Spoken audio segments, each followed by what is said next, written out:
You're listening to the Bear and the Beard podcast. We're just two nerdy guys talking nerdy things. I'm Robert, the Bear.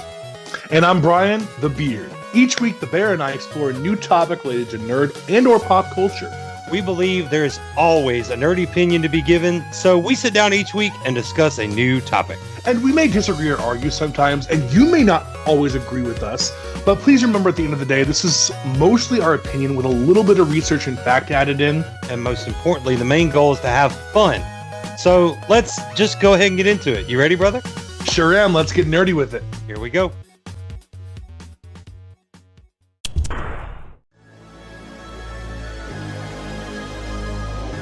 He is a god of mischief, sometimes a literal backstabber, a master of illusion, and a son of a frost giant. Loki Laufeyson is one of the most, if not the most recognizable villainous characters in the MCU. And even though he's classified as a villain in the earlier movies, we actually got to see a beautiful redemption arc play out over the course of the Infinity Saga. But the events of Infinity War left his character a little less alive than we would have liked. So Disney said, let's give him a show.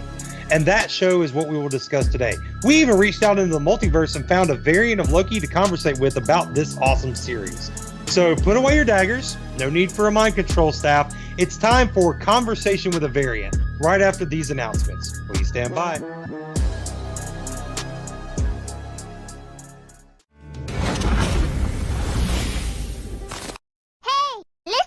Hey there, listeners and or viewers, both returning and new to this week's nerdy discussion. Yes, welcome. Real quick, we wanted to give you just a few announcements. That's right. We always put them here at the beginning of each episode so we don't distract too much from the topic at hand later on. So we're going to get these out of the way. Bear with us. Firstly, a huge thanks to everyone for downloading, listening, rating, and reviewing the show. We really appreciate the love and support, and your sharing and rating helps us to get more listeners. If you enjoy this or watching it, don't hoard it like a sneaky little niffler. Or that stingy dragon Smog. That's right. Please, please, please share it with all the other nerds you know, friends, family, all of them. And you can also find our podcast right now pretty much everywhere you find podcasts. And that's all thanks to Buzzsprout.com, who we thank so much for supplying our episodes to all the other platforms each week. And for video versions of our episodes, go check out our YouTube channel if you haven't already. Just search the Bear and the Beard podcast or click the link in the episode description. We also want to invite you to talk nerdy to us. And for that, we have several different options. That's right. There's the website, the www.thebearandthebeardpodcast.com. No spaces, no hyphens. Brought to you by Wix.com and created by our Bearded Bear team member, Mama Bear. There's also our email, thebearandthebeardpodcast@yahoo.com. And you can text or leave a voicemail on the nerd line, which is 769-208-4079. And let's also not forget the Facebook page, The Bear and the Beard Podcast. We want to thank everyone that has already stopped by and liked the page, and we invite you to do the same. We're proud to report that we've reached over 220 likes so far, and we want to thank everyone who's already shared or interacted with our content as well. If you haven't joined that number yet or stopped by the Instagram page, please do so to stay up to date with all things Bear and Beard. And lastly, stay tuned for merch coming soon. Shirts, hats, decals, tumblers, and more. Bearded Bear gear will soon be here. I'm wearing one of the hats right now. That is awesome. Now that that's out of the way, let's get on to this week's topic. And here we go. All right. Welcome either to or back to the Bear and the Beard podcast. I am Robert Bethany, the Bear. I'm joined by a fantabulous panel of people today. But starting out first and foremost with my co-host, who joins me every episode, my faithful, majestically bearded co-host, Bearded Brian Guy the Beard. How are you doing today, sir? I'm doing great. Man, this is another series I was really looking forward to. Out of all of the shows we were promised throughout the Disney Plus universe, this is the one I was like, I need it. Give me. Yeah.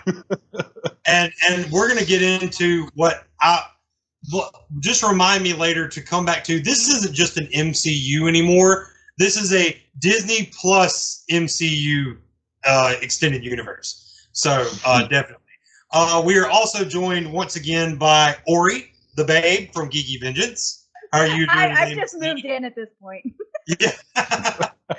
And next to me is Han Brolo, our master of marketing.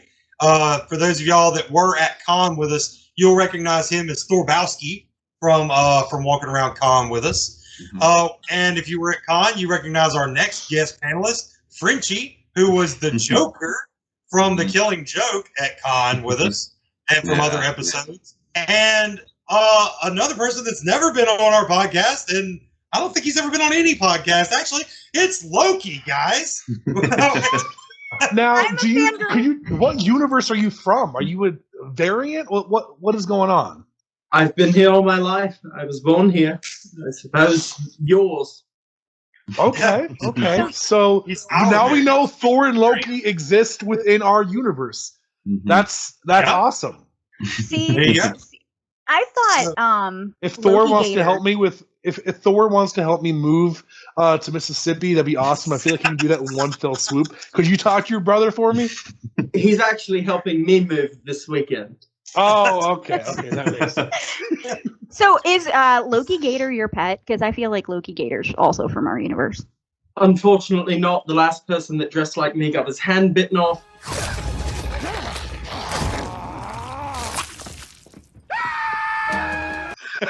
Yeah.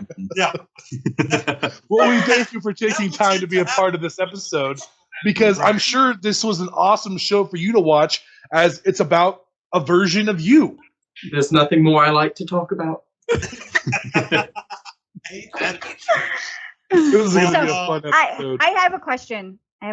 And we're all dying to know. How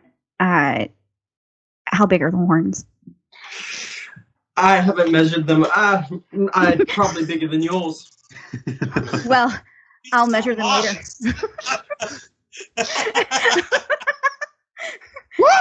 I mean, it's her Glory's hair up in a perfect. ponytail. She gets saucy. It's Loki. I have to get saucy. There you go. It's in my contract. Exactly. So, thank you for being here, all of you, especially you, Mr. Loki. I actually have something of yours. I have your Tesseract here, or a version of it. Yes. I think Can you if you'd just like pass to that examine to him that, real tell quick? me if that's. Tell me if that. You just take that and tell me if that's. Yeah. Yeah, this is it. Yeah. Yes, thank you. I'm going to hold on to that, actually. Yeah, you hold on. To What that. did don't I need just that. witness? I don't need that kind of power. That was So- some magic right there. Yeah. When Loki's in the episode, we can do a lot of different things. Very true. Very true. We can do a lot of things after the episode too. I'm talking about, having some drinks. I'm talking about having some drinks. And we're gonna go have sushi. Yeah, after this. Lori's going to be the reason we have to start I like putting racists back on our videos, I swear. Yeah, I'm behaving myself. There's the innuendo. But, all right, guys, let's get into the actual topic at hand. Now This that we has to have be a Loki mischievous here to episode. discuss it with us. We are talking about the Disney Plus series Loki that just wrapped. For us, it wrapped about a week ago, but by the time you're hearing this, it'll be a couple of weeks. So, amazing show. Tom Hiddleston portrays you very well, actually, Loki. I don't think I could have asked for a better actor to play him, honestly. And the cast was just not just top. Owen Wilson plays Mobius so well. If anyone tries to replace him, I don't know what I'm gonna do. I have to say, I know why they did it, because it's to make that whole real world. Well, how'd you phrase it in the last episode? The suspension of disbelief. Yes. That's probably part of the reason why this was a thing, but it still frustrated me that we couldn't hear Owen say his famous line. I think it's in his contract. Yeah, I believe that's true. I believe it's just for that suspension of belief. We have to come. It was in his contract. It was in his contract. He didn't want to say it, I think, because he didn't want to be known as that Owen Wilson. I mean, So, he came out of retirement for this, so yeah, And he did phenomenal. yeah. Yeah. He was And he'll absolutely return, amazing. I'm sure, in season 2 now. And that's the other cool thing about this show. This show, out of all 3 shows we've gotten so far, is the only one confirmed to have a season 2. It's the only one confirmed to have a season 2. WandaVision, well, we don't really need it because her story is going to continue on in the movies. Strange. Falcon and the Winter Soldier, I would argue we might need a season 2 of that one, but it depends on what they do with the movies moving forward to whether or not we'll need that. So I will say right now, we were never going to get a Falcon and the Winter Soldier season 2, because of the title change they do at the end. I think that would be the twist. If they do a story again, I doubt it will be a season 2. It's going to be a season 1 of whatever they call it. Yeah, that's possible. Well, he's getting a film as well. Yeah. It's going to be Yeah, Captain I was America not 4, yeah. Captain America 4, Mhm. starring Sam Wilson. Yeah. Loki, what did you think about the show overall? We'll start with you, because you are the expert, obviously, in how Loki would handle these situations. I agree with you. Like you said, I think Tom does a phenomenal job portraying the one that we follow throughout the show. But next to that, I've always wanted to see Richard Grant play myself. Okay. And I finally got that, so I was very happy about that part. Very big fan. Not just that, but a very powerful Loki. Like, he, you look at him the first glance, you're like, oh, such a goofy outfit. Then he does the power, and it's like, wow. He conjures up the Asgard. Out of, I'm like, and it's beautiful and it's majestic, and you're like, and he's just like, anytime it's destroyed, he's trying to bring it back up, and I'm like, ooh, thank you so much for this. And I love the line between Loki and the variant, which I'm just gonna say the variant for now because we haven't gotten into that yet. Yeah. How did he do that? Well, I suppose we're more powerful than we think we are. Yeah. I mean, and which is talking about the variant, which we now know as, after episode 3 at least, we know as Sylvie. We know that she focuses more of her power on the mind aspect, the enchanting. And Loki, Tom Hiddleston's Loki, has never done that. And we find that out toward the end of the show, where he's like, I've never done that before. Like, now in the comic books, he did a little bit of both. And that was the other thing with Richard Grant's Loki, was he focused all on the illusion. Like, all his power went to the illusion, whereas Sylvie's went all to the mind control. So Tom Hiddleston's Loki, our Loki that we're used to, was just kind of somewhere in the middle. And he was mediocre. I hate to say it like that, but he was the mediocre Loki. Yeah. Absolutely. I mean, which is ironic because the way the TVA kind of tickled his ego was basically, although you could tell they're being sarcastic about it, like, well, you're like the premium Loki, right? So come on, get at her, big buddy.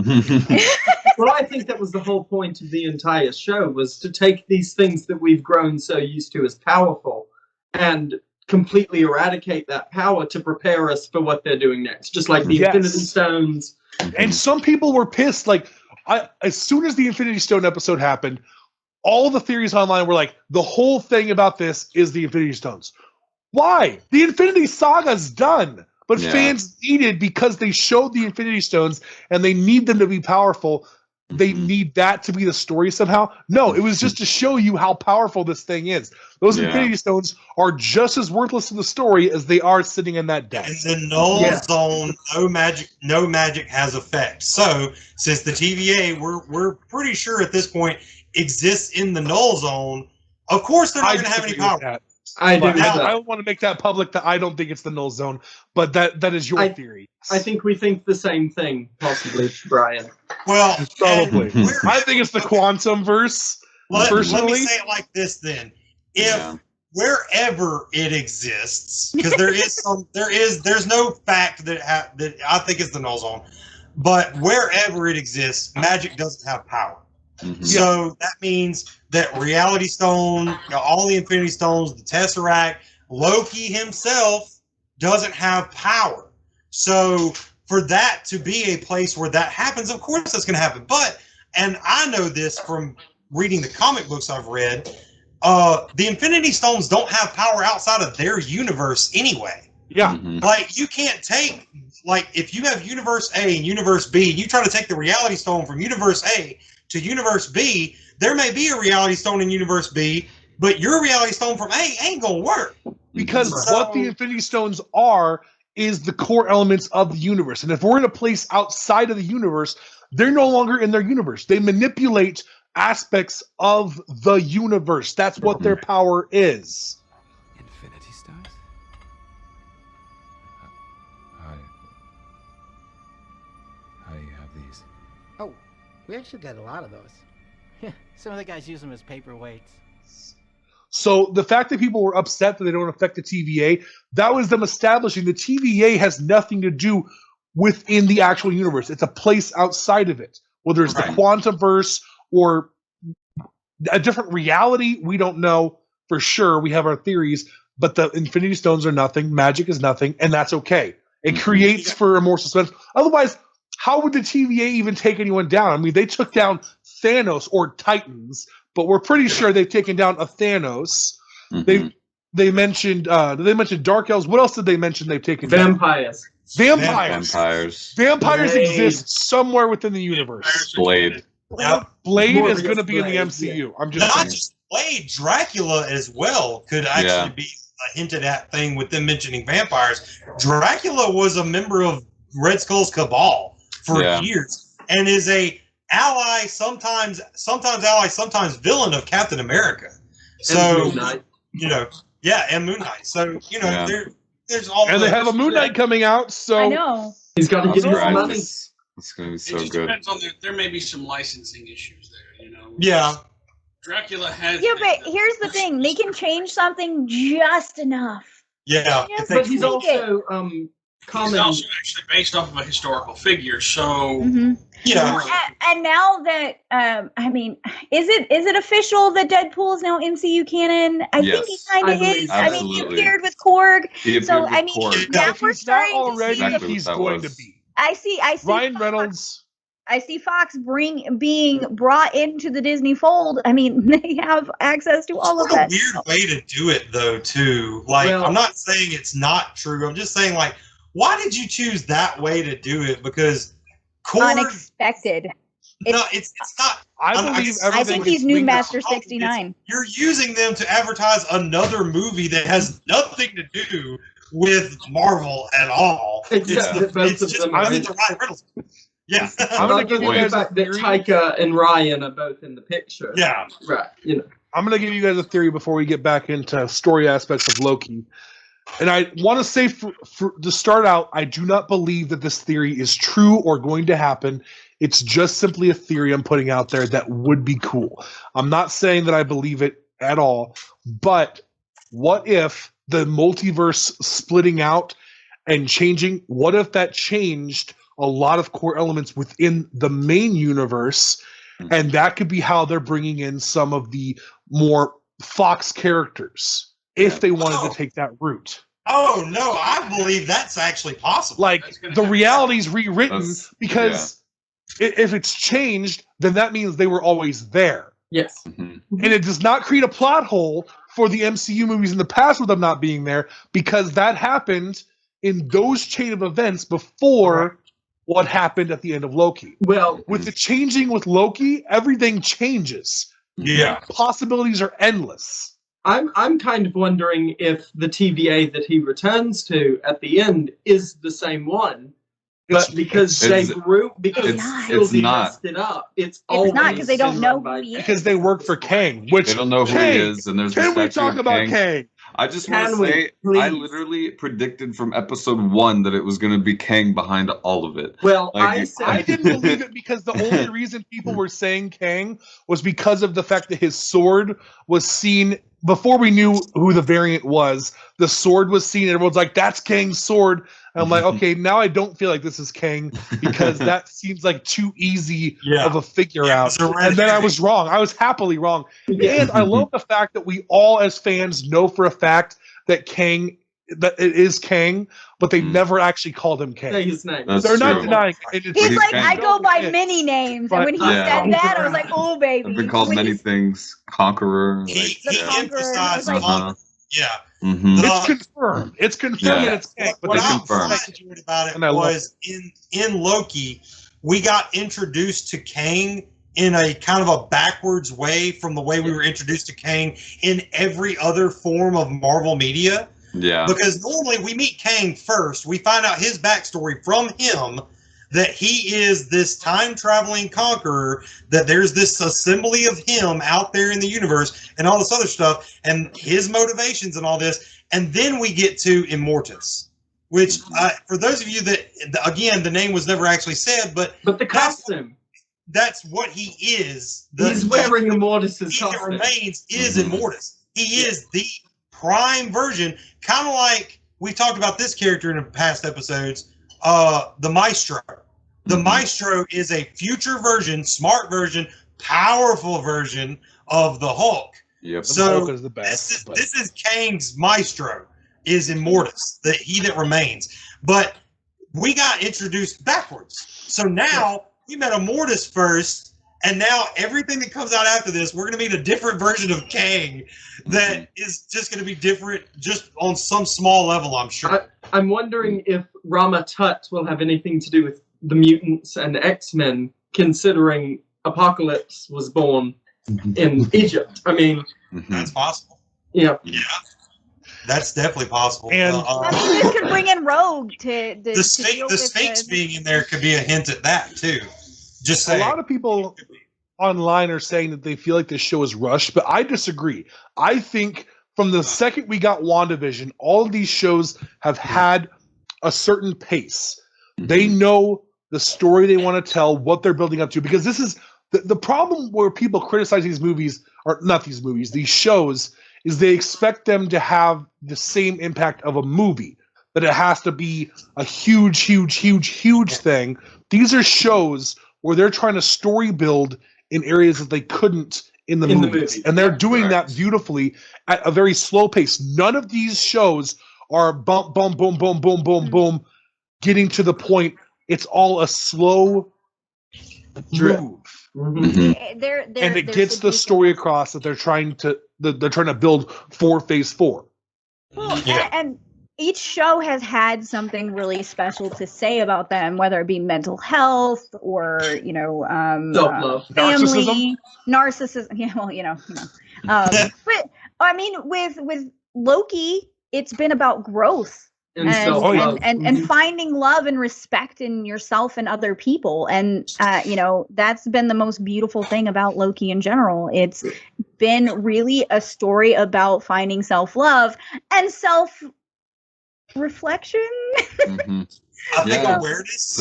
Self-awareness. Like aware that you are like you. Self-actualization. Self-actualization. There you go. Yeah, because the Loki we knew before Loki episode 1 was the Loki that went through the entire Infinity Saga. He started out as the guy that got Thor sent to Earth in Thor 1. He was there in Thor 2. He was the reason that Thor was able to escape Asgard in Thor 2, Dark World. Then he's there in Thor Ragnarok.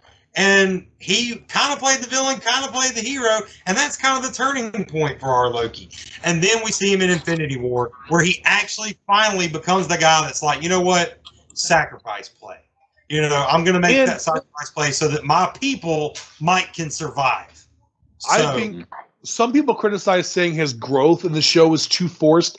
I disagree. I think Loki actually changes how he acts, but not who he is. I think he always, from the beginning, was the good person. He just didn't care about focusing on that because he had this whole, oh, poor me, everyone hates me, I need to search for the attention spotlight.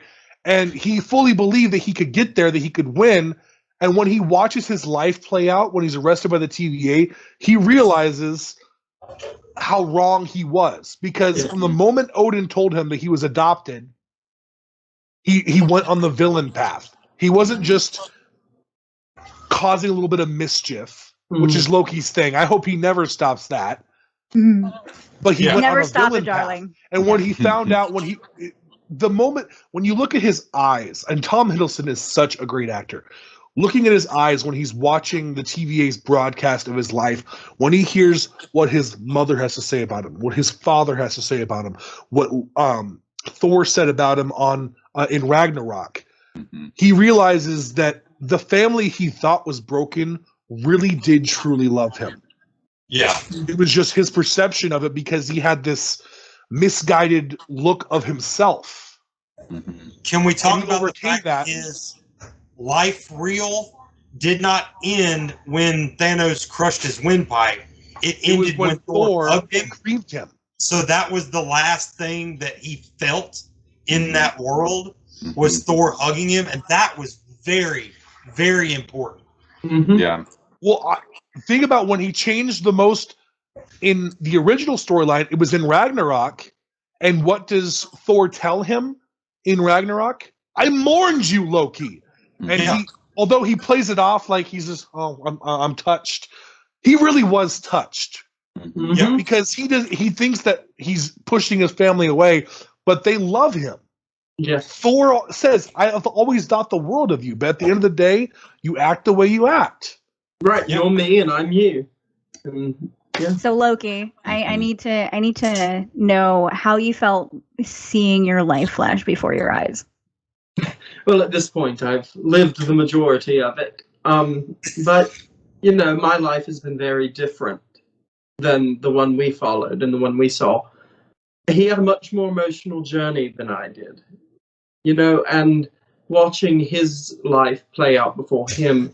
And like Brian said, I believe the acting is what really sells that entire scene, is just Tom welling up when he sees his mother die. And it's just, it was amazing. I cried. Everyone here cried. Yes, visceral reaction all across the board.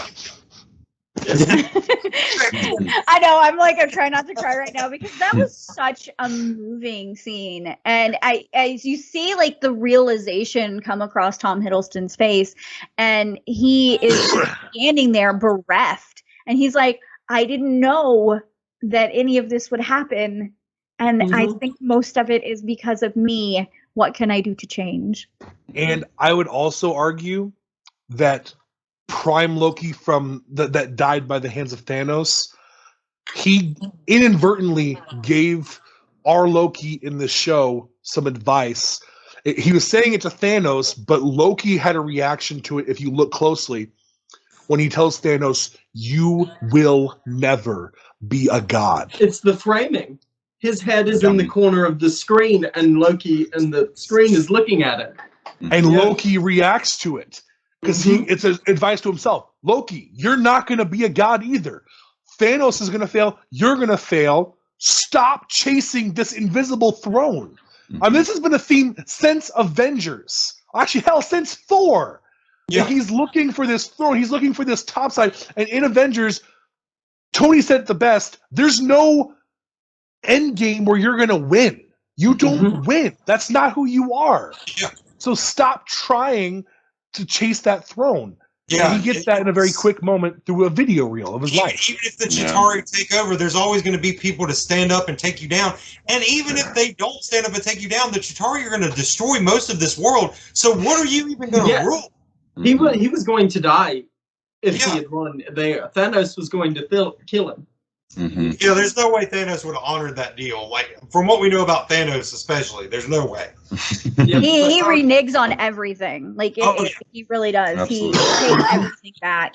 And So we've given a lot of love to our Loki and to Tom Hiddleston's Loki. Let's give some love to Sylvie. So Yes. the one thing I will say about Sylvie's character, I thought, not that it was rushed, but I was a little surprised that we got to see exactly who the variant was second episode. Like, I thought that surprised me a little bit. Like, so I thought there was going to be a this big many episodes, and second episode, we're going to get to see who she is. I Like, thought there was going to be a huge plot device to that. Like, I thought we were going to get some big, like, haha, gotcha.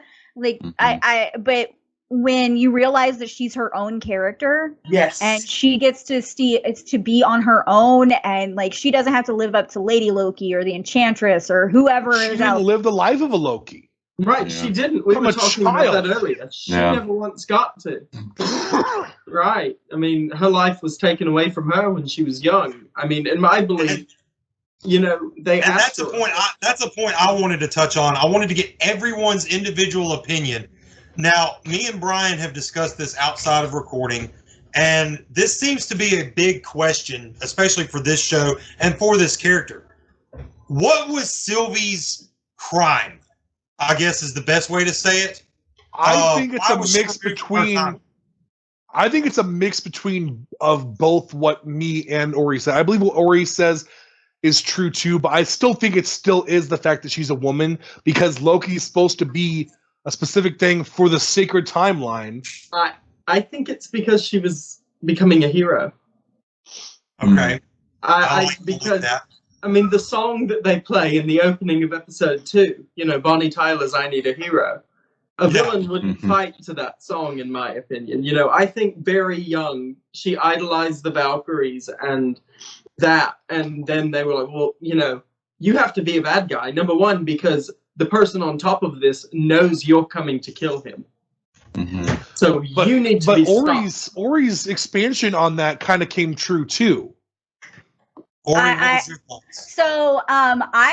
think it was because they had been manipulating this whole thing. Kang knew that if he got Loki, you know, Tom Hiddleston's Loki and Sylvie together, that they would make each other better people. And he was trying to manipulate them to ruling at the end of time, to taking over the TVA. So, I mean, that's, but I mean, not only, I kind of like what our Loki was saying, was that she was becoming a hero.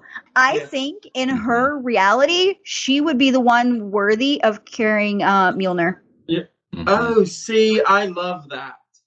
I like that. I was waiting for a Loki that was worthy, and I think she could do it. Because we all know boastful Loki was lying. He was not worthy. Yeah. I need the deleted scene because he's credited for it on IMDb. Chris Hemsworth is credited for a Throg.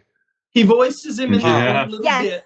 Oh he voices him when he's in the jar, and then I think there was a sequence from the reel. I think he's also going to be Throg in the What If they do a What If for it. I think he's going to do that. Yeah. So, but I want to talk about the kid Loki for a second. Jack did we haven't gotten everyone's opinion. We have a lot of people on Sylvie's crime. Kid Loki is a whole different point. French, what do you think Sylvie's crime was for being removed from her timeline? I don't know.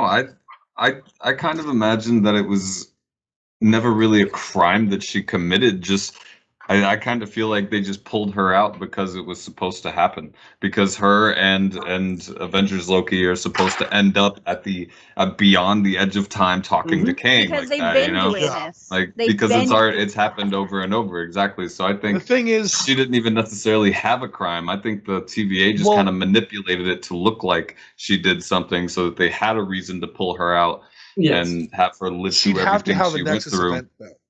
Event, you do. That's true. That's how they do TVA agents.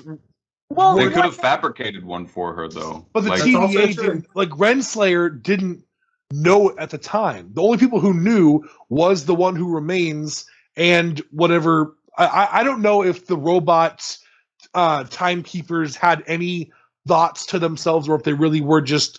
But if they had any real thoughts, they knew too. I think they're extensions of his consciousness. John Majors plays all three of them as well. I believe they're extensions of his consciousness. That's awesome. That makes I mean, he would have built them, so that makes sense. There was a theory that they were Doom bots. Did anybody see that? That was circulating on the internet that they were Doom bots. Oh my god! That's funny. Umbrella, what was your input on the Sylvie thing? Going back to what Frenchie said, I don't think she committed a crime. I think they got her so young, and in that scene, you see her playing with her toys like a small child would, and maybe they pulled her just because she was too much of a chaotic factor.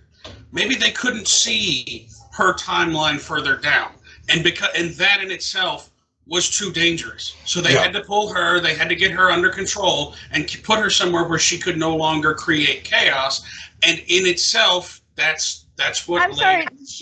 As much as I want to believe that, like, it really is like they let her get away. Like, they really did. Well, she was going to overpower him, and I think the one that remains knew that. But my opinion on it is, how could her being born a female be her Nexus event and be the reason she was removed if they waited until she was so old to pull her? Yeah. You see what I'm saying? I mean, she was. It would be easier to wipe your timeline as a baby.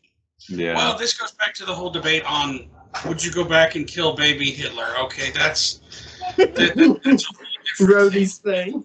Well, I mean, Deadpool did try. He did. If you actually look at history, okay, you don't have to go back and kill baby Hitler. You could have just gotten him while he was on some random battlefield in World War I, shot him, and he would have just been a regular casualty. Yeah. You could have that's true. That's true. But that's a different story altogether. I'm sure That's this a rabbit episode's gonna hole. go over real well in Germany. He's building his time machine right now.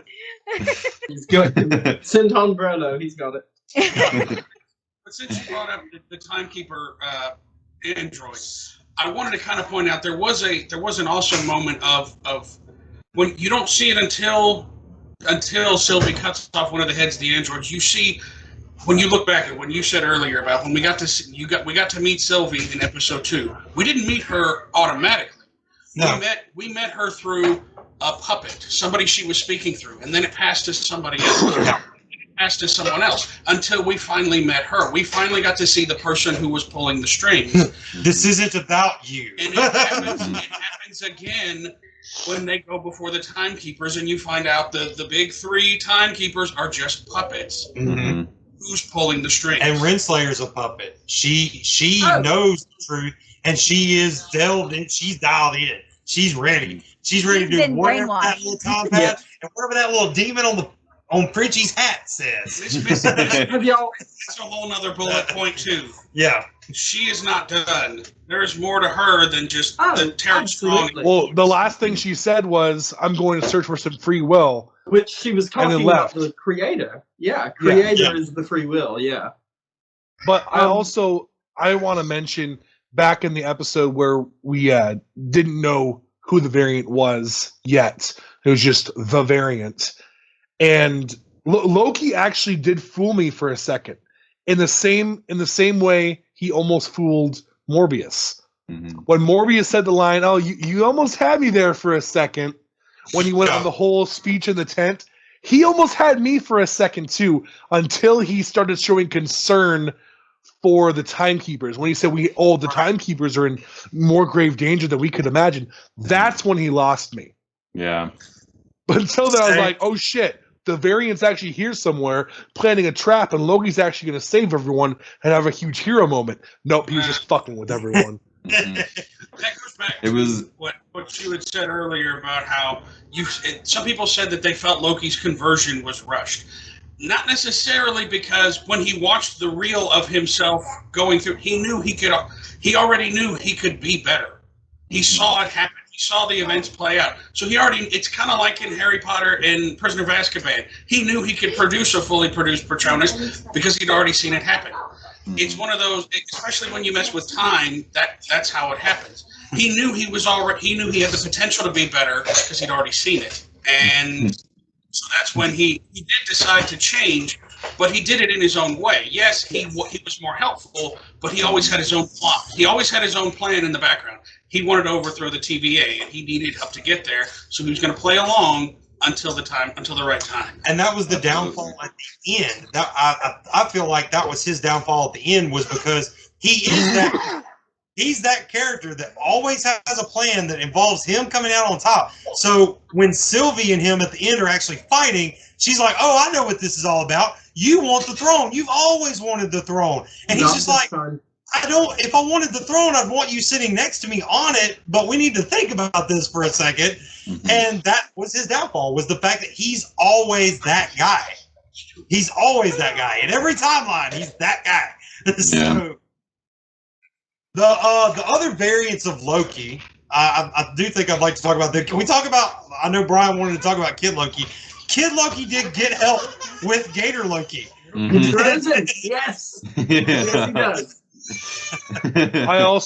I love how dark they went for a second with Kid Loki's crime. Mm-hmm. He killed Thor. Yeah. Well, did he, or did he turn him into a frog and bury him under the ground? Was he just we don't know how he killed him. So I mean, I think it's it was very plain. It's like the story that Thor tells in Ragnarok about the knife. Mm-hmm. And Loki turned into a knife, and he turned back into himself and stabbed him, the snake. Yeah. And that might have gone wrong. Being 8 years old, I mean. Yeah. And then Kid Loki did get help with Gator Loki, who we don't even know if he's a Loki. Owen Wilson does that little paradox thing. It's like he could be lying about being a Loki, but then if he's lying about being a Loki, that actually makes him more likely to be a Loki. It's Loki Gator. Please. All I care about is that he implies the existence of Peter Porker. That's all I care about. Hold on. We do have the existence of Peter Porker, and far and he was in Into the Spider-Verse. Yes. Mm-hmm. So the Peter Porker does exist. Avengers is quite expansive because we also have like Cosmo. Was it Cosmo? No, Lockjaw. Lockjaw is the dog. Inhuman. You have Throg. You have. There's a cat version of Captain America and a mouse version of Iron Man. So like that's way out there. Proctor Strange. Yeah, Proctor Strange. I see that. Awesome. I see that coming out on Disney Plus as a kid. Yeah, I'd watch it. I'd watch that. As long as it's something like I don't know. They have to compete with Super Pets somehow. So I actually heard a theory about Loki Gator, about how he supposedly might be classic Loki's like true form, and classic Loki is just a projection of his because classic Loki is the only one that can understand him. That is true. I just thought he could be an actual like human Loki, He could just absolutely be a disguising Loki himself as an alligator and just never stops. I don't know. His disguising bite himself. game is strong. His bite game is so strong. Yeah. Or maybe he was his crime was that he pissed off Odin so bad that Odin turned him into an alligator, and then that's why he had to be removed from the Odin has some timeline. furies, so Well, okay, if you think could be. about alligators, they are sneak predators. Mhm. So, I mean, it's perfect for a Loki. Yes. Yeah. It really is. Very It true. really is. Talking about season 2 and the end scene there where he comes back to the TVA, and now we're pretty sure that's a different TVA. Now, whether that's a different timeline or Kang just went back and changed everything from the beginning and all those effects took place while Loki was at the end of time. So we're not 100% sure. We don't know yet, but what do we think going forward is going to be like? What's going to be why is there even going to be a season 2? I guess is my question. Let's go with Loki. Go ahead, Loki. Yes, Go Loki. ahead. I just You have wanted the floor. to share that something I noticed watching it a second time. Even after, I'm going to call him Immortus. Even after Immortus says that he has no idea what's coming once they've passed the threshold, he takes By the off way, I his had Tim chills. pad. He takes off his Tim pad and places it up in the right-hand corner of his desk where Sylvie stands when she sends Loki through the portal. He was lying. He knew that she was going to do that. He put it there so that another version of himself, would just fill his spot. But I would like to say, shout out to 2 actors, John Majors, who is phenomenal, He was amazing. and his co-star from Lovecraft Country, Wunmi Masaku, who is Hunter B-15. They are both incredible in both shows. I have such a crush on her. Like, oh my god.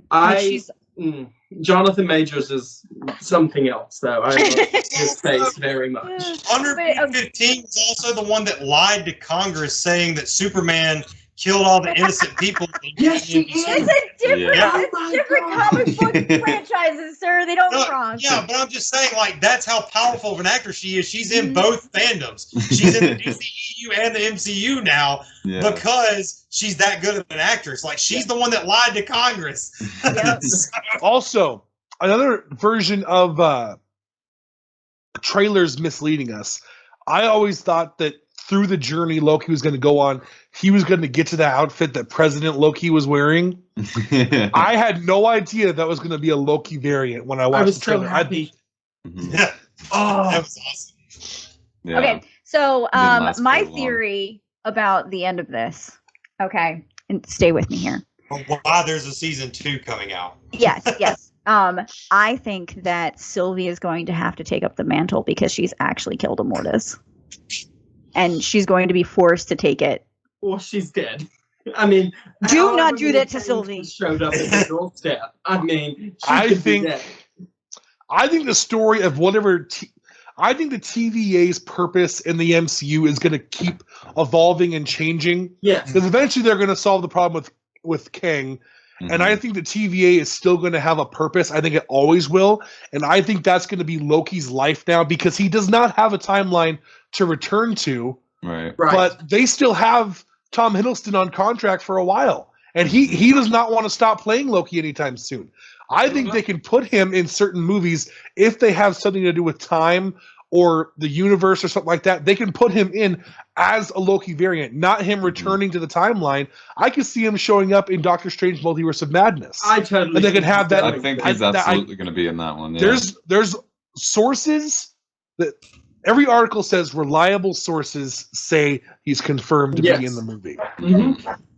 Well, I think they're going to be like, well, now that the multiverse has broken open, kind of like a universe police instead of a time. Hopefully fronted by Mobius like it is in the comic books. I mean, that's really what I want. Yeah. And I think Loki will always be a servant of the TVA. Yep. Mm-hmm. I think that outfit we see him in now is going to be some variation of that, the suspenders and everything. Because, I mean, first of all, good look for Loki. Mm-hmm. Yeah. The business look. Yeah, I love it. Talking about the scene with the President Loki, the misleadingness of that from the trailer. Two things. First of all, can we talk about how Tom Hiddleston's Loki cringes when they're all fighting in that scene? Yeah. Like, oh god, like this in every other variation of myself. I'm really this person. They're just like he's just in the stabbing corner each other in the back. Yeah. Literally. They're literally backstabbing. And he's just like, this is so redundant. Yeah. It's so meaningless. None of it matters, and yet it's happening right in front of me. What? Can we talk about the fact that Loki was DB Cooper? Yes! Miss, Yes, Mr. Cooper. you might want to take a look at that note. I have a bomb.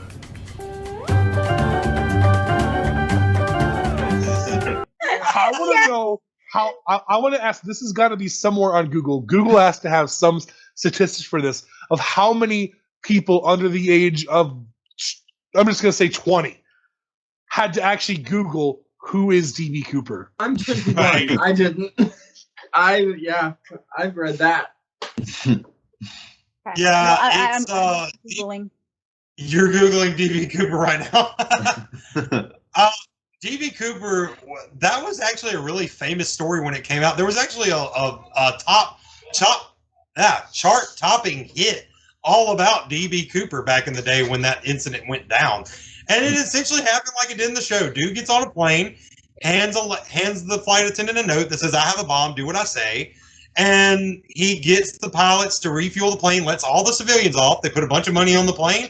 And then before the plane lands where it's supposed to, he jumps out of the plane with all the money. And the dude and the money have never been found. There's a movie. It's called. Wait a second, guys. They kind of delve into that story. Yeah, Without a Paddle. Definitely go check that out. We have a because it has Loki more. That's how I knew in this about chat. Okay. We know DB Cooper actually happened. Loki? I didn't Loki? personally do that, but I can offer a theory.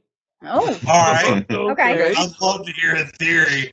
Have you heard about Amelia Earhart and the coconut crabs? No. I've heard about about Earhart. What is this? What's the coconut? There is a theory that the most likely explanation for why she vanished off the face of the earth is that when she washed ashore, she was eaten by coconut crabs, which eat flesh and meat. And so maybe the same thing happened to him. Who knows? We all know that Loki, it was the Bifrost. But in our timeline, who knows? Are you covering your tracks because you don't want people knowing that you have an immense amount of money? What do I need it for is the question. I can conjure anything. That's true. Because you wanted to have some fun. I needed the And physicality I of it. Yes, yeah, I loved absolutely. the explanation in the show where it was like, well, yeah, but Thor bet me I couldn't do it. Yeah, It was so great. Well, I believe it was a dare by Heimdall and Thor. Yes. Or, yeah, however. Yeah. So It's like- it said I was put up that to it. That's what he said. Hundreds of thousands of searches for DB Cooper happened after that episode of Loki. Okay, Wow. I knew it. I knew people didn't know. Yep. I know Marvel will never do this, but I kind of want maybe a show, maybe a movie of just Thor and Loki when they were younger, the stupid stuff they did to mess with worlds. Because you know that they've lived for almost all of our society. They've lived a long time. Right. And you know they had a juvenile stage where they're like, okay, because we saw it in Loki. The dare to go be DB Cooper. How just different stuff like that happening. Well, then that leads into like actual mythology of all the shenanigans that him and Thor got into. Absolutely. Yes. I mean, I the need a cross-dressing in mythology, the going and just starting fights for fun. I would not be against the MCU starting.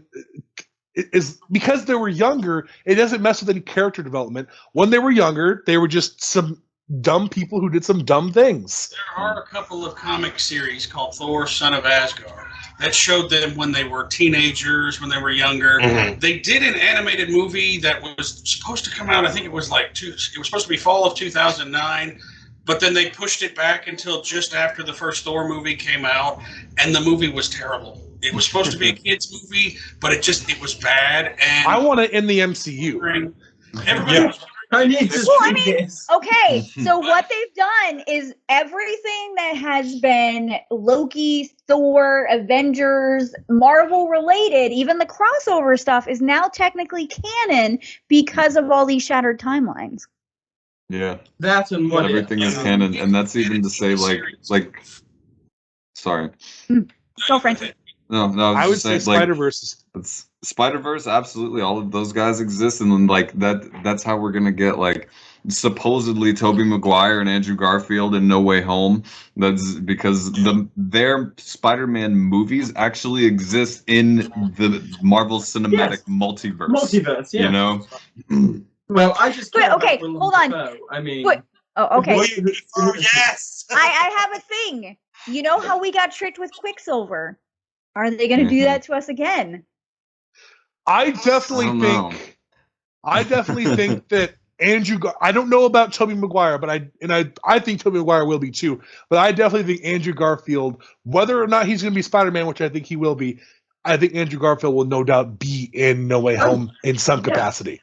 have you seen the recent toy release from Sideshow, the black and gold Spider-Man suit? And there's two distinct backgrounds. One is yellow buildings and blue buildings, which are the aesthetics of the Raimi and Webb movies. Mm-hmm. So it looks like they're traveling out instead of Toby and Andrew coming in. And Sam Raimi. Look, Sam Raimi is. There's two things that I want from that movie. One, I want Sam Raimi to do Marvel Zombies in live action. And I want Bruce Campbell to be a variant Nick Fury. Yes! The last surviving man on Earth. Yeah. Yeah. Boom. Yeah. All I want How to can say, you not so, do zombies? It's Evil Dead. and this feels like we're getting off topic, but we really aren't because Loki set up the multiverse. And so now I kind of want to talk about something else that's interesting. Sam Raimi has not directed any MCU movies, and yet the movie that everyone has said that Andrew Garfield and Tobey Maguire are going to show up in is Doctor Strange Multiverse of Madness. He's directing that movie, and Google casts Andrew Garfield, Ryan Reynolds, and Tobey Maguire in Doctor Strange Multiverse of Madness. I'm So just the fact saying, that the I better Spider-Man get my director, the fact that Spider-Man director is directing Doctor Strange Multiverse of Madness, and that's the movie people are theorizing this is all going to come into play. I don't think it's that crazy to think about. And Marvel is saying no so much that it almost feels like they're protesting too much. Not to protest too much. I think they're going to cover a lot of ground in Multiverse of Madness. There's going to be a lot to cover there, and I just loved what I loved so much about WandaVision was all the theories. Everybody was trying to guess what was going to happen next, and they were all wrong. All of them were wrong. Marvel knew. It was intentional to get us to Loki when we were right. You know, it was intentional to get us to a point. To lead people to think a certain way, and we all did, and they're like, nope, it's this. Yeah, red herrings all over the place in It's WandaVision. bait and switch. Yep. Well, they did it on purpose. Mhm. They gave us. But at the same time, it corrupted it so much to the point where the director of Loki had to come out in the first episode and say, just because there's a stained glass window with a picture of the devil on it does not mean Mephisto's in my show. Okay, I know Mephisto was up in the air, but the Quicksilver being Quicksilver, that was an on purpose. We're going to make them think. And this is why I think they're going to bring in the Fox universe, because they teased it so in our face and then said that we're wrong. The Fox universe. Why did they buy 20th Century Fox if they weren't? I so that was them teasing us saying. Actors. I just can't see it being the same people. No. Okay, hold on. And maybe not. I think some of them will be. Because Hugh Jackman has said a couple times that if they had the comic book accurate outfit and it was the MCU, he would consider coming back for Wolverine. At least one movie, yeah. Guys, I have a theory. And all right, Orey, what's your theory? Okay. You know how we've been getting all these baits and switches? Yeah. Okay, we're all on the same page on this, right? Yes, absolutely. Yes. I think that's Loki at the end of time being mischievous. This Loki right here? Like, yeah, I think this Loki right here. No, I think Sylvie at the end of the time is like, maybe she's going a little mad. You know, she's doing it by herself. You know, she's not strong enough to do it on her own. Fixing the timeline. Like the little baits and switches we're getting, what if this is her trying to fix her mistake, her broken timeline, and it's not working? Because she was supposed to do it with Loki. Right. I want to say, because I don't think I said this in this episode, stop me if I have, because I might have just forgotten. I think I talked about this before we started recording. The hatred she's getting, that's the equal to what Chris Pratt's character got, is ridiculous. Just because a character has a real emotional response that threatens the actual plot does not mean they're a trash character. It means these characters are human. They're godlike creatures that are not gods. Even Thor is not a god. He has real emotions. I think hating on a character for doing exactly what the writer wrote them to do in the movie. Oh, I'm sorry, hating on an actor for doing exactly what the writer wrote for them to do in the movie is stupid anyway. It is. Because Chris Pratt, aka Peter Quill, should never have been hated on by anyone for doing what he did in Infinity War, because on the real world side of it, he did exactly what the writers and the Russo brothers wanted him to do. Mm-hmm. There was no variation. It's not like that was him ad-libbing and it just got put into the movie. So that on that side of things, you're wrong for hating it. On the side of in the actual universe, you can't be mad at him because Doctor Strange said there was one way that they were going to win. That means him beating the beat out of, I'm just going to say, beating that out of Thanos was part of that one way. There was, and it was a real human response. Right. Mm-hmm. So someone the man who killed the woman you love just admitted he killed the woman you love. You're telling me you're not going to just exactly? No, you're gonna. If you don't, you're a monster. And if you hate on him for it, you're a troll, which is a version of a monster. So yes. Yeah. Go back to our toxicity and fandom and listen to it again. Yes. So don't even get me started on Kelly Marie Tran and all of that. It's just sickening how people treat celebrities for doing what they're paid to do. Yep. Talking about things that were put into the Loki series that kind of back on the DB Cooper thing that a lot of people didn't know. Can we talk about the fact that they finally made it canon that he was bisexual? Mm-hmm. And gender fluid. On the file. And gender fluid. Yeah. And it started with the file that we see, and then it was explained in another episode. So they finally got that from the comic books over to the MCU for his character. He's been in how many movies, and that hasn't been discussed? Mm-hmm. And it's kind of like on the note that we were talking about, or that we will talk about. We're recording these out of order, but we were talking about in the Black Widow episode where, you know, Disney's kind of harping on this whole the mental health aspect of their characters, and they're also doing that with this the LGBTQ representation. So to to take a character, and we did talk about this in Womansplaining, where you take a character that actually represents that and put them on the screen, or at least make it known that they represent that on the screen. That's great. I'm all for that. Mm-hmm. That's awesome. But at the same time, being a fan of mythology and mythology, horses. Put a meme right here. That's all we gotta say. Horses. Not getting graphic. Horses. Just saying. So you're scratching your head there. Like you see, there's people who are actually upset that they're doing his sexuality. Why? It's literally canon before it was canon in the MCU. It's in the comics. Exactly. Yeah. Not just they're just telling you. It was canon centuries ago. Yeah. Yes, darling. Yes. So as a Lokian, I'm just going to say right now, Loki's been in some questionable scenarios, mostly not as a human. So the fact that we get a Loki variant that is an alligator is totally within the realm of possibility.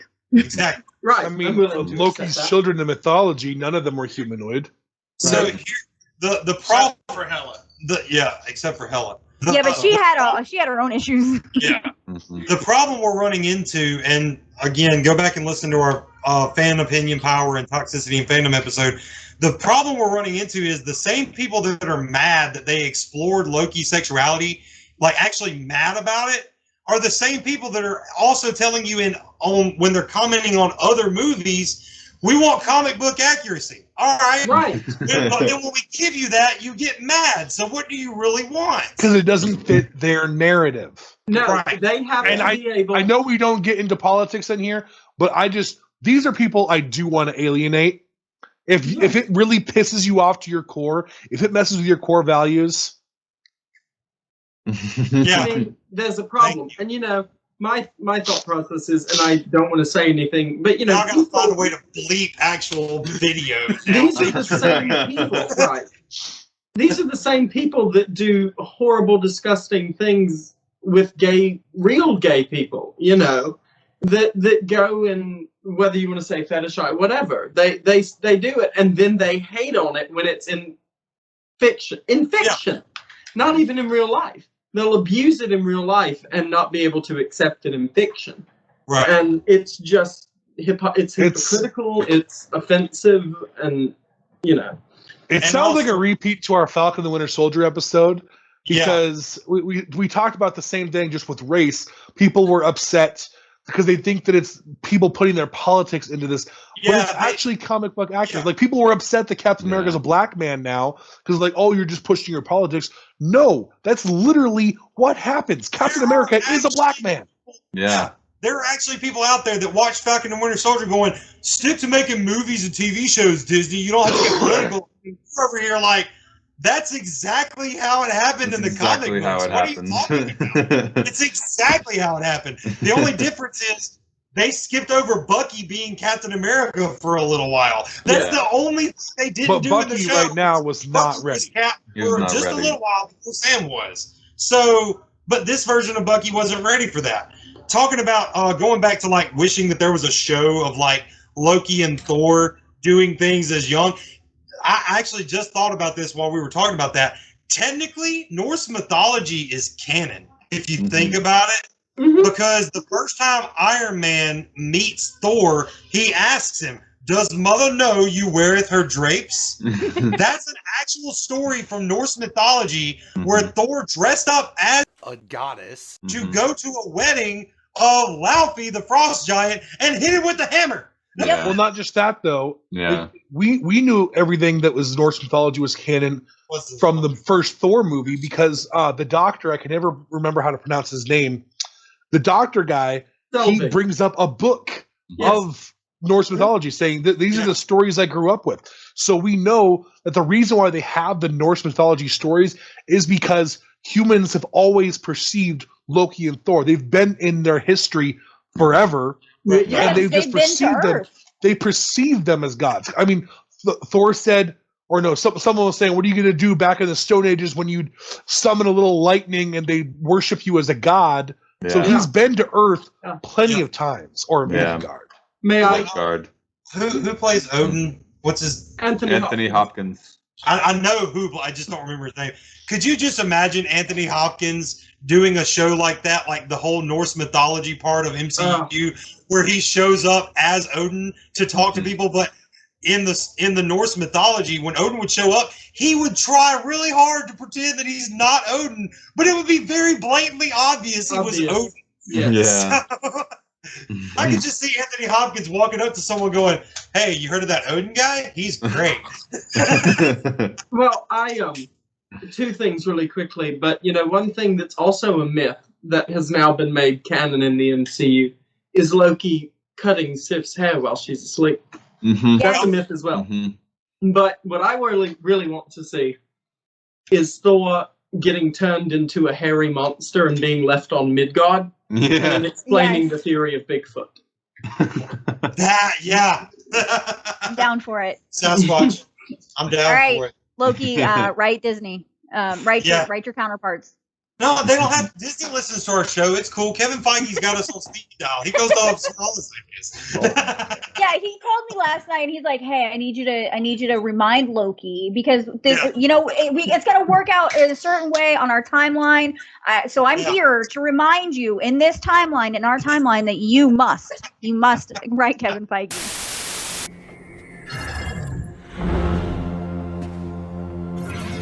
Appears to be a standard sequence virus. Branches growing at a stable rate. What were we talking about? I don't remember. I don't know. Like I something. On behalf what of is the going on? Variance Authority, I hereby arrest you for crimes You against the okay? sacred timeline. I don't know. There's Hands somebody up. in my place. You're coming What with are you us. doing? I am not going with you. No. No. Sorry, guys. No. I believe I'm about to get pruned. Sorry. No. Loki. Sorry. Oh no. We lost our Loki. That's talking about pruning, though. Hold on. Wait, I kind of think it's our fault because we kind of revealed that we had a Loki in our timeline. I mean, I guess he wasn't living in Asgard. So that's probably a crime. I see it. Hey, Dylan, did you know? Look at your hat. Your hat, man. It's Dylan's fault. She's Get been the hat watching off. the whole Get the time. hat off. Yeah, she's been watching the whole time.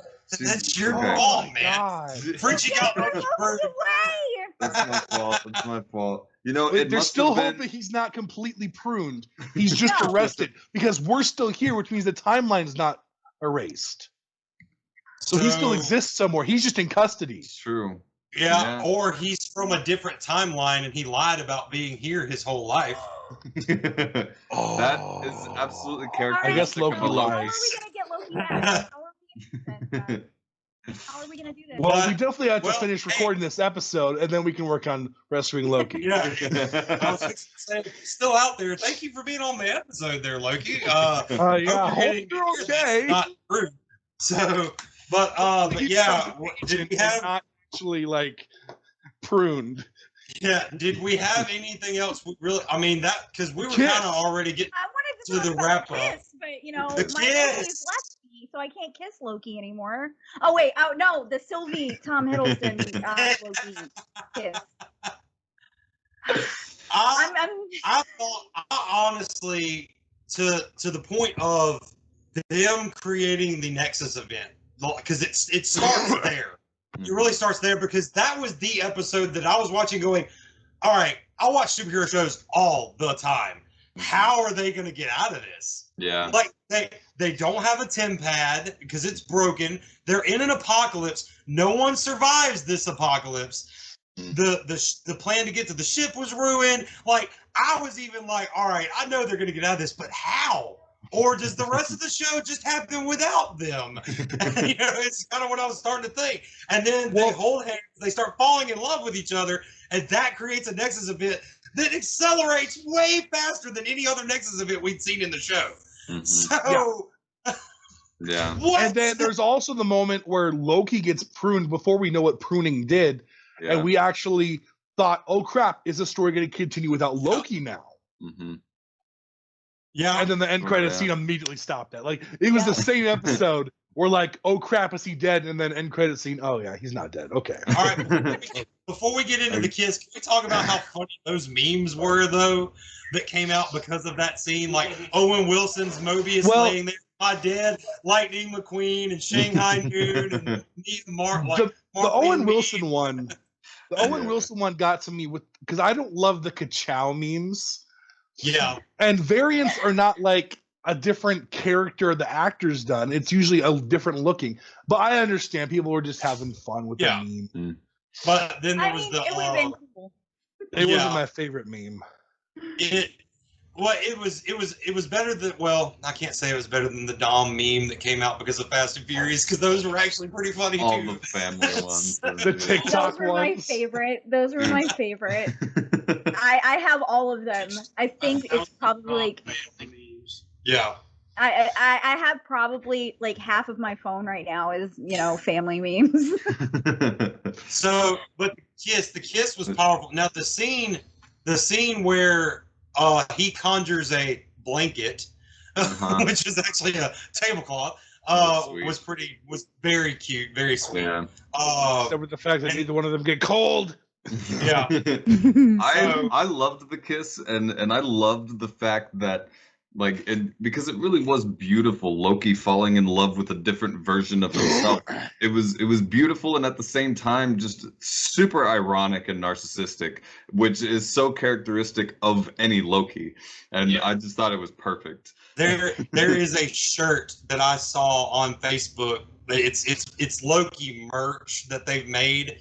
And it's a picture of them kissing where it's like Loki coming in from the top or whatever for the kiss. And they turned it into a My Chemical Romance album cover, but it's called My Narcissistic Romance. What I will say is, I think narcissists are the only ones who would actually want to fall in love with someone just like them. Okay, but hold on. She's not just like him. So, no, she's not though. And that's the thing. They together have taught themselves about being what it is to be human and emotional and to have somebody to trust until, the moment when Sylvie stops trusting him, because all the other Lokis want, except for her, because all she's ever wanted was a normal, happy life. Her thought process is, he's just another Loki at this point. Can we discuss, because now y'all might not share this opinion with me, but I felt like that was a little, maybe not rushed, but not earned, I guess is the best way I can say it. Kind of like, not that it wasn't entirely earned, but kind of like, and we've talked about this in a past Game of Thrones episode, where we thought it was weird that Daenerys in 2 episodes went from, I want to be a benevolent ruler, to I'm going to kill every innocent person in King's Landing. And now there was plenty of stuff in the books to explain that, if it ever happens. There's plenty of stuff. Well, it was also explained in the show itself about the Mad King and how he went mad and why he went mad, but it wasn't covered enough for it to be solidified in people's minds. So they thought it was just we just made it happen, but it'd been set up in her family, and the reason why King's Landing was bad for her family in general. But we get look out for another Game of Thrones episode, by the way. Right? I can talk about it all day long. I agree. I used to agree with you, Bear. When I first watched the episode, I did think it was unearned. I felt like it was weird. And then when I thought about it more, and actually conversating with you guys about this episode is why I thought about it differently. It changed my perspective, thinking about the fact that she really does have core trust issues. And I think until that moment where they're sitting there, I believe she was starting to trust him until she went back into that default mode of not trusting him. I don't think it needed to be earned, because it was really showing how human they really are. The fact that they can really go back to their core instincts. She's a survivor. We all have that capability. We all have that capability of, growing. But then because of all of our traumas and everything we've been to, we revert back to our base survival state. And I think that's really what happened with her. To me, she's not a Daenerys. How she feels is she went back to her trauma protection mode. So not only that, but she had a plan for forever, and now she reached to the point where she now has no plan. Well, she wanted to. She didn't. I don't think her plan was to. Well, I guess it was. She actually said it was her plan to kill whoever was behind the TVA. Yeah. But I think when that plan was taken to a point where now there's two options, and Loki is not going with the plan she's always had, that's when she's like, "Well, shit." That's really what it was. You're up to something. Yeah. For me, I guess, I mean, I was comparing it to the Daenerys thing because even back on that, Daenerys' end result was earned. I guess it happened so quick that everyone kind of missed some of the subplot, like you said, like the Mad King thing and all that. It happened so quick that a lot of people, when you first watch it, you're like, what happened? But then if you go back and rewatch it, because I've done that now in since we've even recorded those episodes, I'm like, no, I mean, it was earned. It just, you had to Season 7 even built up to it. Yeah. Same thing with Sylvie. It's not necessarily that it wasn't earned. It just, I guess it happened so quick that it looked like a change of character very quickly because I don't think it was quick. I think it was quick, and I think it was purposefully.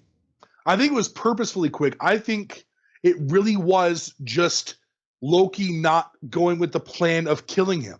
I think if Loki stood by her, she never would have distrusted him. I think it really was just him messing with the facts. So I think it really was quick, but intentionally.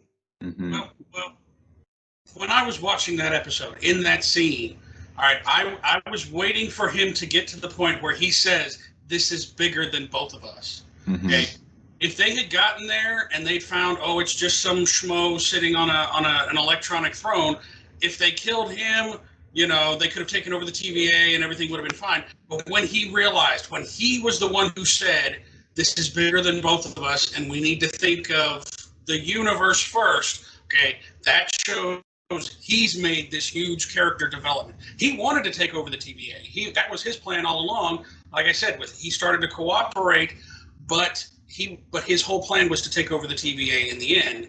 When they found out, okay, if we kill this guy, it's going to set off an event that we can't cope with. When he finally said, "This is bigger than both of us, we need to take it back a notch," that's when he showed a great amount of growth, and that's when she, like you said, she went back into her survival mode. She realized maybe he's not with me, maybe I can't trust him, and she had to fall back. Yeah, because that showed that Loki actually had learned to kind of trust a little bit, because like Loki from the beginning of the series, if that would have happened at the very beginning of the series, like if that would have been the start of the series, he would have looked at him and been like, "You're lying. All of this is a lie. This is some big fabrication that this TVA place has come up with. You're lying. I want the throne. I'm going to take it." And he would have tried. But so, yeah, I guess that I didn't think about that. Like at the end, it showed growth for him too, to be like, he might be lying, but if he's not, this is way bigger than us. Yeah. Maybe we need to at least, and that was all he was asking for. He wasn't asking for her to change her mind. He was asking Sylvie, just take a minute and think about this with me. Yeah. Like, let's think it through through from a different angle. Yeah. That was when he said, "This is bigger than both of us." That was what needed to be said. And you know, Loki's so cool. He gets 2 redemption arcs, one in the movies and one in the show. But Seriously, I'm though. so happy he got it. Like, everyone watching that absolutely knew that she was going to kill him no matter what, because we know the multiverse was going to split off. And so no matter what had to happen. So the fact that fans are upset about it, it's like, you're telling me if someone is actually genuinely upset that Sylvie killed him, you then don't get to go to Doctor Strange Multiverse of Madness. Yep. Because that movie there wouldn't be a multiverse, really. You can't live in our timeline anymore. Okay, thanks, bye. Here's a question, and we can get some input on this, because I'm glad you brought that up. Did killing him actually create the multiverse, or was it just already going to happen and the multiverse was already going to happen? Because it started splitting once they crossed the threshold. Right. It had already started branching. Because of what Sylvie was already going to do. It was already predetermined. Or did his death not matter? Did it not matter whether Sylvie killed him or not? Did it just matter whether Sylvie and Loki didn't do it together? There was, Yeah. Because we already established that we think he's a liar because I think it was Bear, but maybe it wasn't Bear. Someone mentioned to him pushing that thing forward, the temp pad. Oh yeah, Loki. So if we believe that he's a liar, if we believe that's true, which I do now that I've heard that he actually knows what's going to happen, then I believe killing him actually helps Kang. Maybe he's not a Mortis. Maybe he really is more devious than we think he is. Because there were several times in that conversation when Loki or even Sylvie were saying he's lying, and he'd be like, "Yeah, you caught me on that one. Okay, this is really how it is." How much was lying and how much was truth? Right. Okay, that's where you can't fault Sylvie. Another thing. She has to choose: does she trust Loki or does she trust this guy who we've already caught him lying several times? But I agree with Bear. She did the human thing.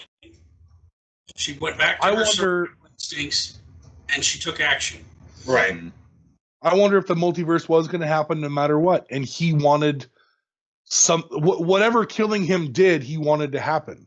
I think whether he knew exactly what was going to happen or not, I don't think killing him was the turning point. I think her kicking Loki out of the end of time and back into an actual timeline was the event, because she kills him after that, but the timeline had already started cracking. Yeah, so she had already sent him to an alternate. And Immortus even said, "I'll see you soon." So he's not dead. We'll see him in some form fashion come back. Yeah, so that didn't matter.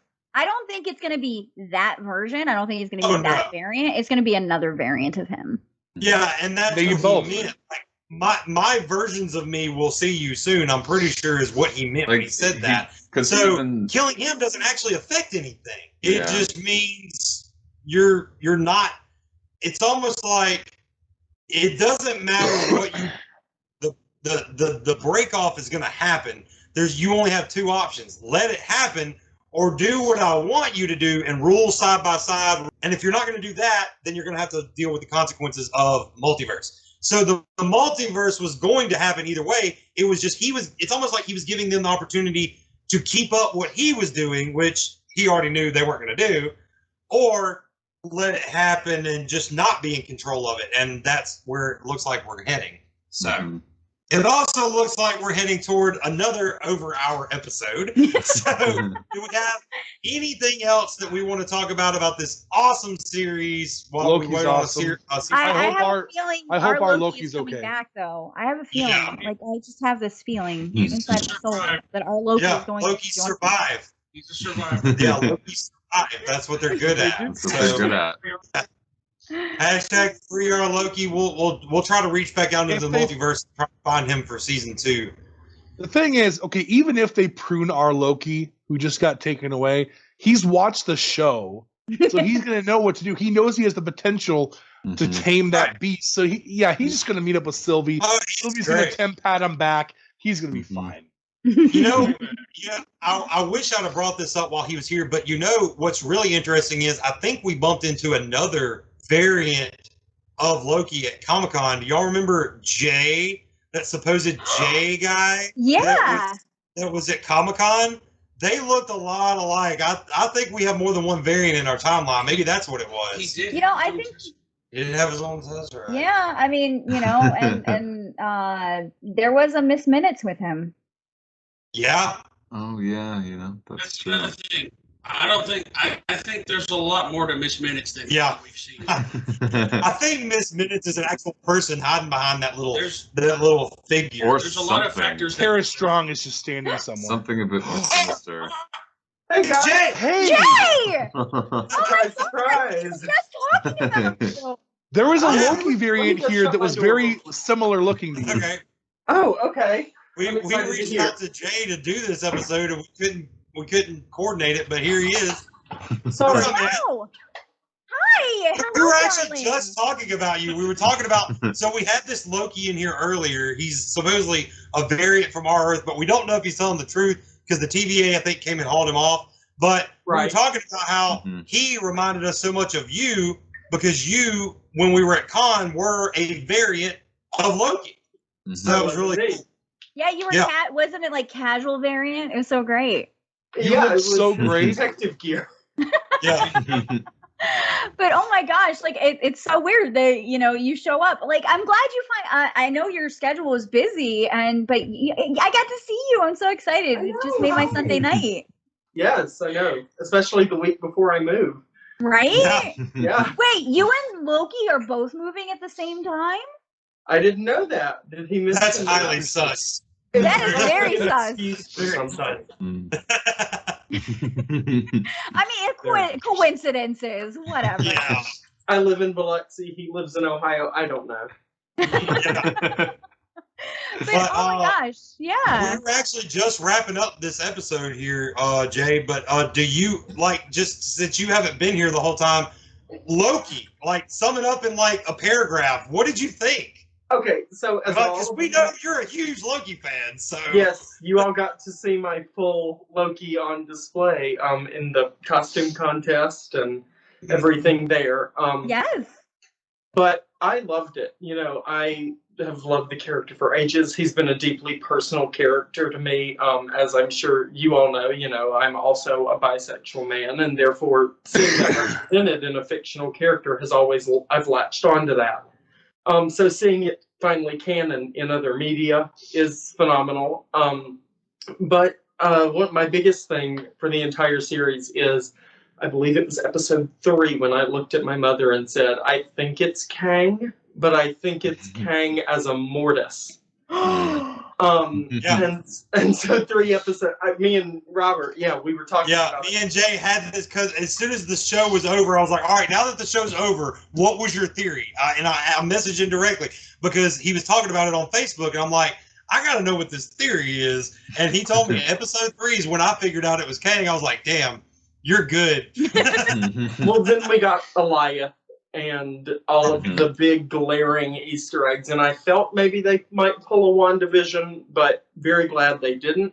The backbone of my theory, of course, was that Jonathan Majors was cast way early in this game. He was cast earlier than they usually do for movies coming out within the span of a year or two. Yeah. And so when they announced it, I was like, well, he's got to show up in other projects beforehand. And then they started talking about, the TVA and the Timekeepers, and it just got more and more obvious. But there was just no way in hell it was going to be the real Kang. We had to wait for that. But it was great. We talked about it earlier in the episode with Loki, but what I thought was interesting, at least, was we kind of got introduced to Kang in reverse, as how we've been introduced in past shows and other literature. Because normally we meet Kang first, and then we find out about Immortus, but this time we found Immortus first, and then Kang. So, yeah. Right. And, also the odd thing that they blended 2 sets of 4 characters, Sylvie and Loki, and then Kang and Immortus, but they were, what was I saying? That they kind of felt like they had blended 2 characters together. Like Sylvie was Enchantress and Loki, and then Immortus was He Who Remains and Immortus. Because in the comics, He Who Remains is a separate entity. He's the last TVA agent at the end of time that sets up the agency. So it was an interesting twist. I was more than relieved when the elevator door slid, and after all that teasing, and it's just a man sitting in an elevator.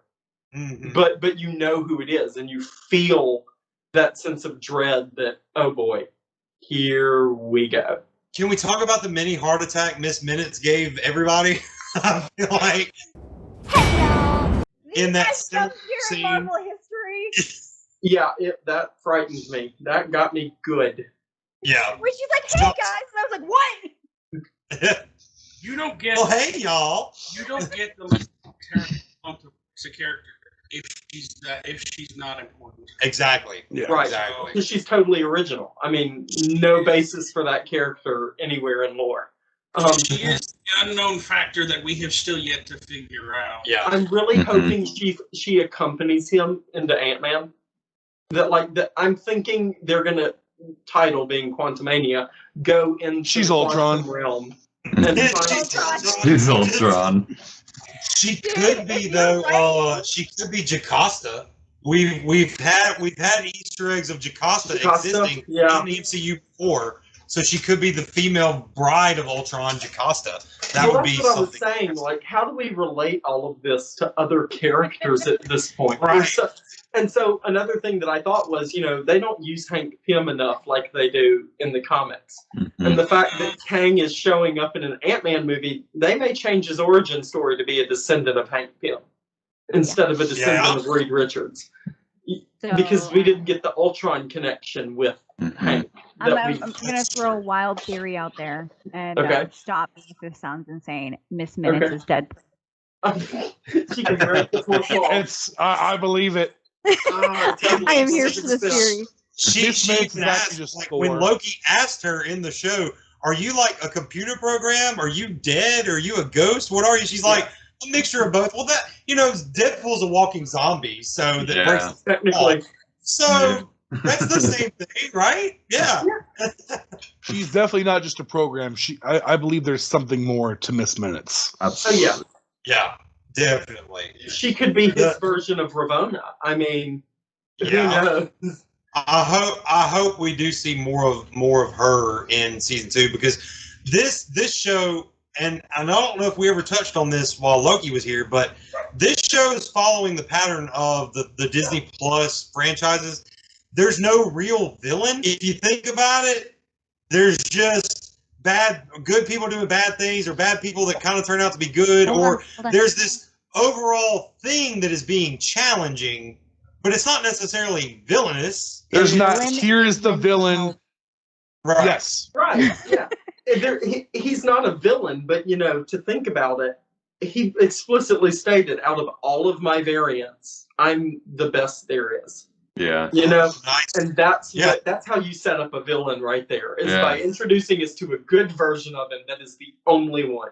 Yeah. I don't think they'll carry that theme into the movies, but I love that in the shows they're really focusing on character development. They're not focusing on, here's the character, here's his villain. Villain has evil plot device. Hero has to stop it. That's not what they're doing. That's what the movies do. They're making the villains relatable now in the movies too. Like making the villains relatable, like Thanos, and that goes back. There's this old quote. I can't remember where it comes from. I saw it turned into a Star Trek meme, so it might have come from Star Trek. But someone said something to another character and said, "So why are there always villains and heroes?" And he's like, "Actually, there's only heroes." And the person was like, "What do you mean? There's always villains?" He's like, "Villains are heroes in their own story." Yeah. And if you don't believe that, then you're not paying attention. So he sure thought he was doing a good thing by being a genocidal maniac. Absolutely. Yeah, he was trying to help the universe. I will say, but villains can go off the rails. Thanos in Infinity War, 100% practical evil, but practical. Not a villain, yeah. In Endgame, the past version of him that just wants to dismantle this world, it's going to put a smile on his face because of how frustrated he is that these people are going to stop his plan someday. That was just pure, I'm angry, I'm fighting to kill you all.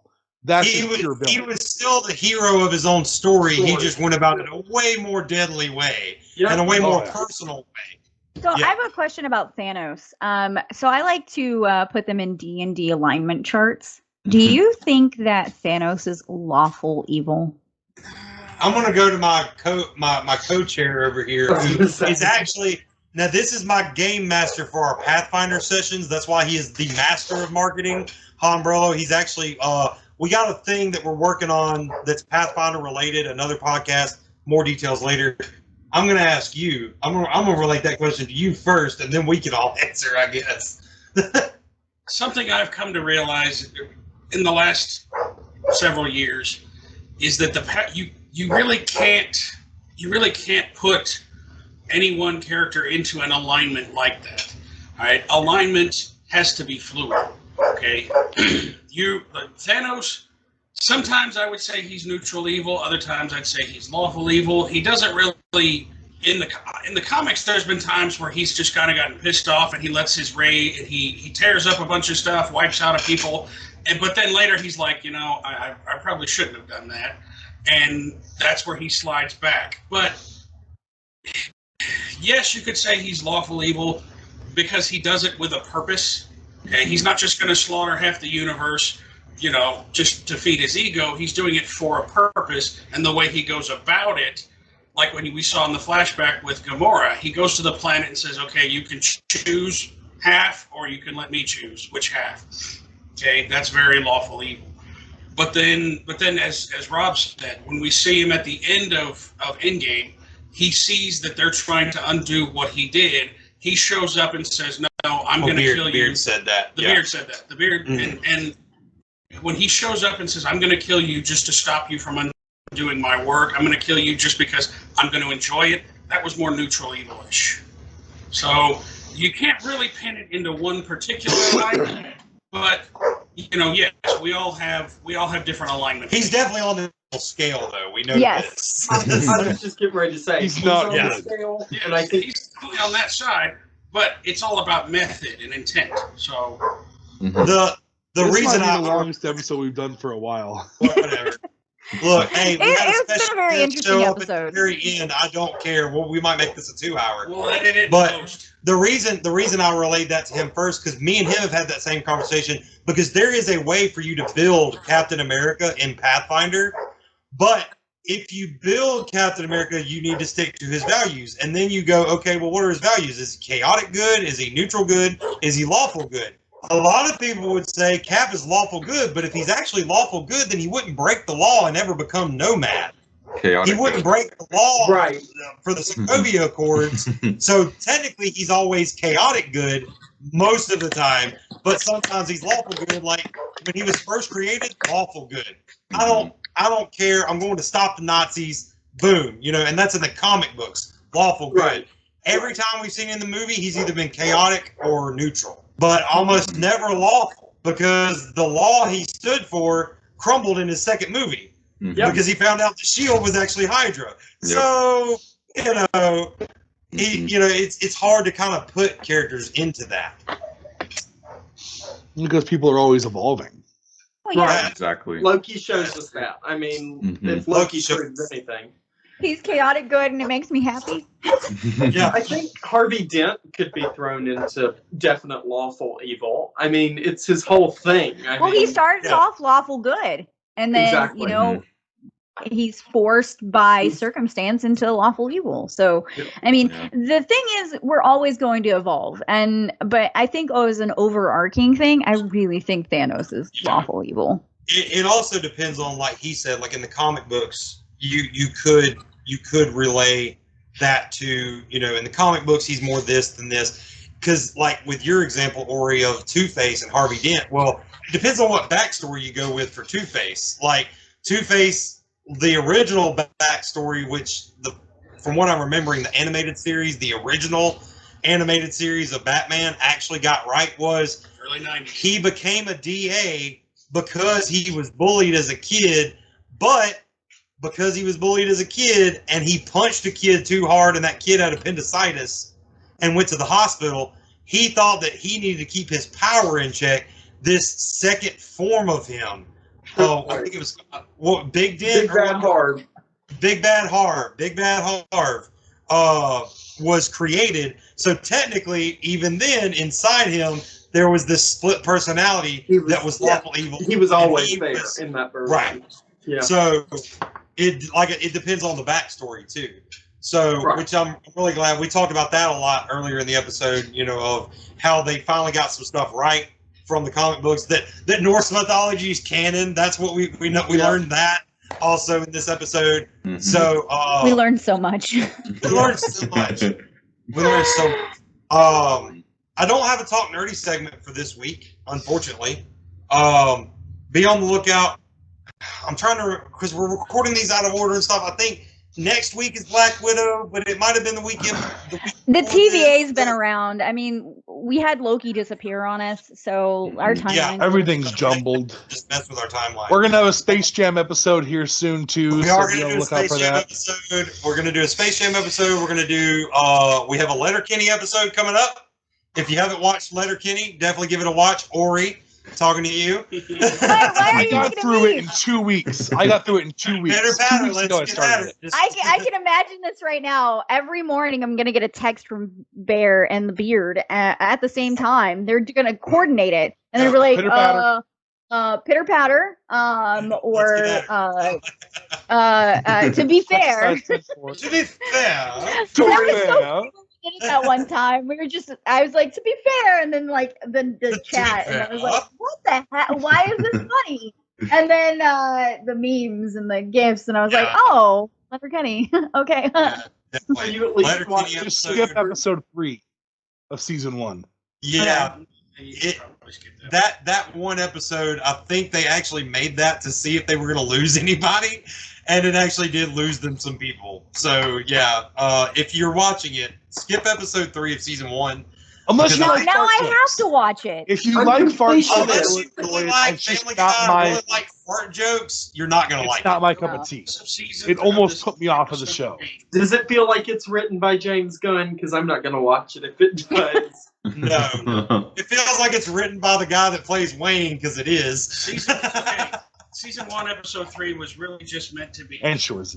Satire on social media itself. Yeah. And the evolution Okay, so if there's the way they went about it, just yeah. If there's a reason for it, I'll watch it. I mean, fine, I will go and put it on the list. And of course, we're not being toxic. You watch what you want to watch, but it's our recommendation that if you don't like fart jokes, that episode might turn you off. Just saying. If you watch it, just don't judge the show by it. Please Right, don't. yeah. No, I judge this show by you guys. Yeah, well, then you like it already. I know. I was ready to say. I don't know why I haven't finished it already. We are going to do Star Wars episodes coming out pretty soon. Hopefully, we're going to record those. We got a Karate Kid episode we're going to do. We got a lot in the tank. But as we tell y'all every week, if you have an opinion on something we should do or something we have already done, send it into our Talk Nerdy segments. Those are all either in the announcements or the outro or in the episode description below. If you're on YouTube or any of the audio platforms. In the meantime, I've been the Bear. I've been the Beard. I've been the Babe. I've been Frenchie. I've been Jay. I've been Han Brolo. And we want to remind you, as always, to stay awesome, stay bearded, stay nerdy. And much love. We'll see y'all next week. Until then, we are out of here. Boom, cut the check. All right. Whew, another episode done. Thank you so much for listening. New episodes are released every Friday at 8 a.m. Central Standard Time. So check back each week or subscribe on your device so that it downloads automatically. Apple users, please don't forget to rate and review on the app. And you can also now review us on Facebook. This helps us find more listeners, or more listeners find us. As always, the links to the Facebook page, email, Nerdline, and website can be found in the episode details so you can talk nerdy to us. Your ideas or feedback may even be shared in future episodes. Lastly, a huge thanks to the rest of the Bearded Bear team. Our graphic designer and head researcher, Mama Bear Christine. Our master of marketing, Han Brolo Matt. And all of our geeks of the round table. Brosius Mayo, my guys. Mayo Brosius, my dude. We'll talk at you next week, nerds. Till then, stay awesome. Stay bearded. And much love. Bye.